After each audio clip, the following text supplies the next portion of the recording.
Welcome back to the Wasteland, everybody. Welcome back to New Vegas, where today we're going to be taking a look at the Alien Blaster, an iconic weapon from, I think, every Fallout game. I think the Alien Blaster has been in every single Fallout game, besides maybe Tactics?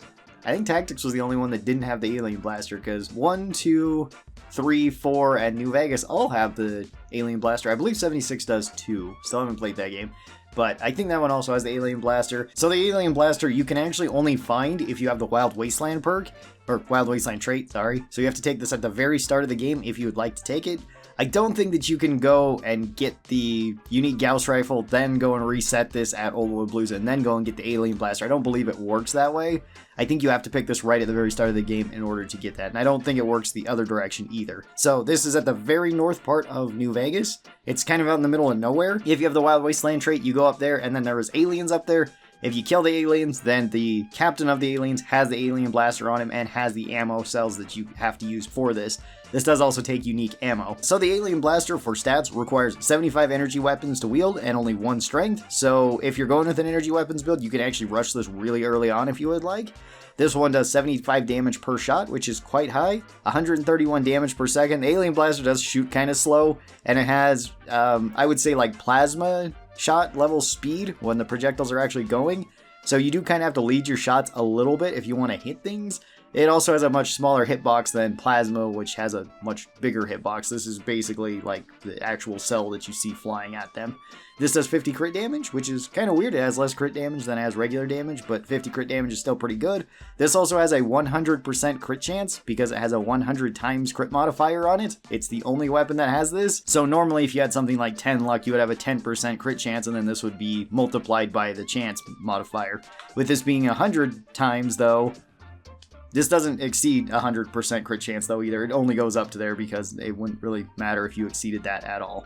This one also costs 20 action points, so it's not too high. It's not one of the lowest for energy weapons, but it is still a pretty low amount, so that's good for a VATS build. This has 0 spread, so it is pinpoint accurate. However, the game usually tries to send projectiles towards the enemies if you're close enough to them rather than actually following the straight path that you're pointed at, which makes it not always hit accurately. And since this has a slower projectile, sometimes certain enemies can actually move out of the way, and that can be a little bit annoying.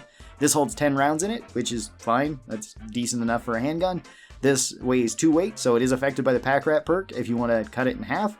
And this has 500 item health. The item health honestly doesn't matter with the Alien Blaster though, because your ammo is also limited with this. So you're never going to be able to go through that 500 item health on the weapon unless you cheat in more cells.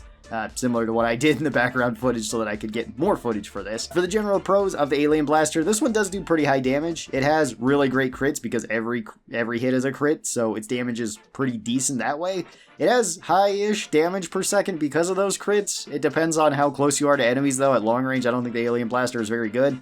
And it has basically unbreakable item HP. It has good item HP, it's just you're never going to go through it.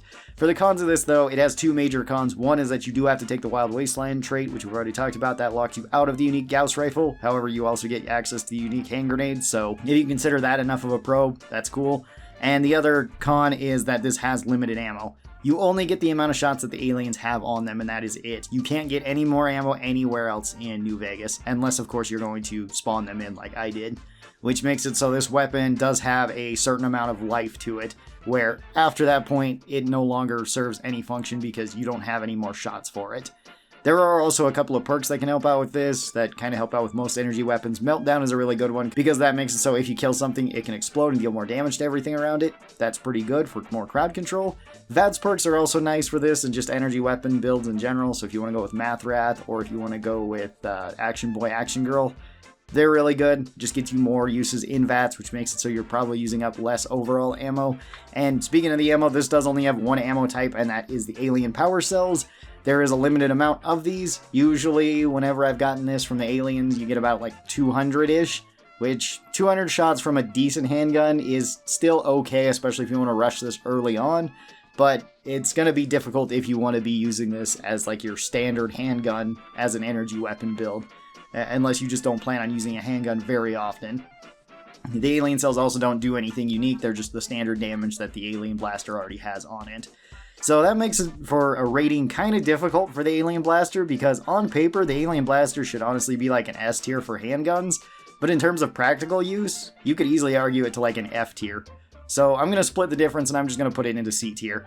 I think that that's kind of fair. It can be a decent weapon if you want to get it early on. It does have some use, especially for an energy weapons build in the early to mid game, or if you just want to grab it and then run to one of the DLCs and just use it there. Let's say you want to run to Old World Blues, kill everything with it, make it really easy for you at the start, and then pick up something like the LAER, use that as your primary weapon then the Alien Blaster is perfectly fine.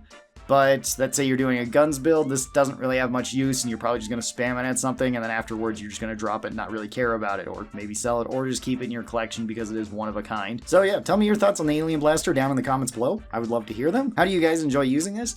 And do you use the Alien Blaster? Do you go for it? I know a lot of people really like the Wild Wasteland trait, so that's not necessarily a con to them because they always take it because it gives you more goofy things in the Wasteland, which fair enough. Hope you guys enjoyed this video, and I will talk to you guys next time. Bye-bye, everybody.